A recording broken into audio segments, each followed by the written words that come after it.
साथियों, आप जो तस्वीरें देख रहे हैं वो तापमान की हकीकत को बयां कर रहे हैं और यह कोई मई और जून के तापमान का मैप नहीं है, बल्कि बीते 24 घंटों के दौरान दर्ज किए गए अधिकतम तापमान की तस्वीरें हैं। और इसमें आप देख सकते हैं जम्मू कश्मीर से लेकर हिमाचल प्रदेश, उत्तराखंड, दिल्ली से एनसीआर सहित पंजाब, हरियाणा और राजस्थान तक के इलाकों में अधिकतम तापमान सामान्य से 5 डिग्री सेल्सियस तक अधिक दर्ज किए गए हैं और इन इलाकों में प्रचंड गर्मी शुरू हो चुकी है, जबकि अभी फरवरी का तीसरा हफ्ता ही शुरू हुआ है और कई इलाकों में लू जैसी स्थिति पैदा हो चुकी है, क्योंकि आमतौर पर सामान्य से 5 डिग्री सेल्सियस अधिक तापमान का होना लू कहलाती है। फरवरी के महीने में इस तरह से तापमान का बढ़ना कई सवाल पैदा करता है और न सिर्फ ये ग्लोबल वार्मिंग का परिणाम है, बल्कि इंसान की उन अंधी महत्वाकांक्षाओं का परिणाम है जिसके लिए वो ये भूल चुका है कि प्रकृति से इंसान है, न कि इंसान से प्रकृति।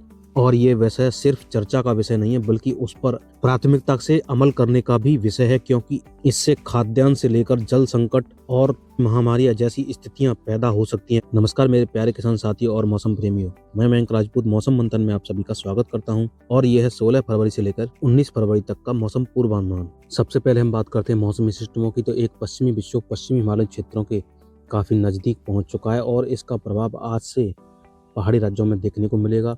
साथ ही साथ एक राजस्थान पर सर्कुलेशन बनना शुरू हो चुका है और इसके प्रभाव से मैदानी क्षेत्रों में भी कुछ गतिविधियां आने वाले 2-3 दिनों के दौरान हो सकती हैं। और एक चक्रवाती हवाओं का क्षेत्र दक्षिण पश्चिम बंगाल की खाड़ी में बन चुका है और यह अगले 24 से 48 घंटों के दौरान लो प्रेशर सिस्टम में तब्दील हो सकता है। तो साथियों, अगले 4 दिनों के दौरान देश भर में क्या कुछ गतिविधियां होने की संभावना है, आइए जानते हैं। सबसे पहले बात करते हैं आज यानी कि 16 फरवरी की। तो 16 फरवरी को गिलगित बाल्टिस्तान, जम्मू कश्मीर के ऊंचाई वाले क्षेत्र और लद्दाख के कुछ क्षेत्रों में हल्की वर्षा या बर्फबारी का दौर शुरू हो सकता है और कुछ गतिविधियां अरुणाचल प्रदेश के ऊंचाई वाले क्षेत्रों में भी देखने को मिल सकती हैं। साथ ही साथ केरल के तटीय क्षेत्रों में भी छुटपुट बादल आ सकते हैं और कहीं कहीं पर बौछारें गिरने की संभावना है। और अंडमान निकोबार द्वीप समूह के दक्षिणी हिस्सों में तेज हवाओं के साथ हल्की से मध्यम वर्षा होने की संभावना बनी हुई है। देश के बाकी हिस्सों में मौसम पूरी तरह से शुष्क रहने की संभावना है, लेकिन पश्चिमी विक्षोभ के कारण एक साइक्लोनिक सर्कुलेशन पश्चिमी राजस्थान के ऊपर बन चुका है और इसके प्रभाव से अरब सागर से नमी उत्तर भारत तक पहुंचेगी। साथ ही साथ एक एंटी साइक्लोनिक सर्कुलेशन पूर्वी मध्य प्रदेश और छत्तीसगढ़ के आसपास के क्षेत्रों के ऊपर मौजूद है और इसके प्रभाव से बंगाल की खाड़ी से भी नमी उत्तर भारत तक पहुंचेगी, जिसके प्रभाव से आज राजस्थान के इलाकों में बादल बनना शुरू हो सकते हैं, लेकिन बरसात की संभावना उन बादलों से नहीं है। अब बात करते हैं 17 फरवरी के मौसम की। साथियों, 17 फरवरी को गिलगित बाल्टिस्तान, लद्दाख, जम्मू कश्मीर, हिमाचल प्रदेश के ऊंचाई वाले क्षेत्रों में कहीं कहीं पर हल्की वर्षा या बर्फबारी देखने को मिल सकती है।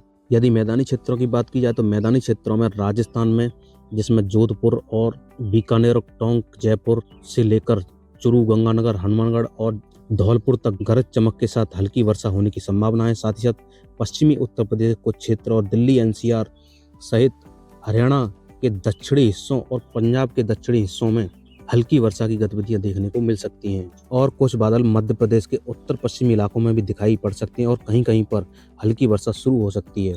देश के बाकी हिस्सों में मौसम पूरी तरह से शुष्क रहेगा, लेकिन सिक्किम के ऊंचाई वाले क्षेत्रों सहित अरुणाचल प्रदेश के ऊंचाई वाले क्षेत्रों में छुटपुट बादल दिखाई पड़ सकते हैं और कहीं कहीं पर बौछारें गिरने की संभावना है।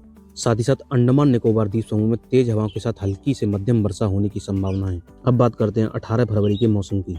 साथियों, 18 फरवरी को राजस्थान के बीकानेर, जोधपुर से लेकर जयपुर, टोंक, कोटा और सवाई माधोपुर से लेकर पश्चिमी मध्य प्रदेश के उज्जैन तथा आसपास के इलाकों से लेकर उत्तरी मध्य प्रदेश के ग्वालियर संभाग तक तथा पश्चिमी उत्तर प्रदेश के दक्षिणी जिलों सहित दिल्ली एनसीआर के कुछ क्षेत्र और हरियाणा के कुछ क्षेत्रों में हल्की वर्षा होने की संभावना बनी हुई है। पहाड़ी राज्यों में हिमाचल प्रदेश और उत्तराखंड के कुछ एक इलाकों में हल्की वर्षा की गतिविधियां देखने को मिल सकती हैं। देश के बाकी क्षेत्रों में मौसम पूरी तरह से शुष्क रहने की संभावना है, लेकिन बंगाल की खाड़ी में बने लो प्रेशर सिस्टम के कारण तमिलनाडु में बादल पहुंचना शुरू हो सकते हैं और कहीं कहीं पर हल्की वर्षा शुरू हो सकती है। साथ ही साथ अंडमान निकोबार द्वीप समूह में तेज हवाओं के साथ हल्की से मध्यम वर्षा होने की संभावना है। अब बात करते हैं 19 फरवरी के मौसम की।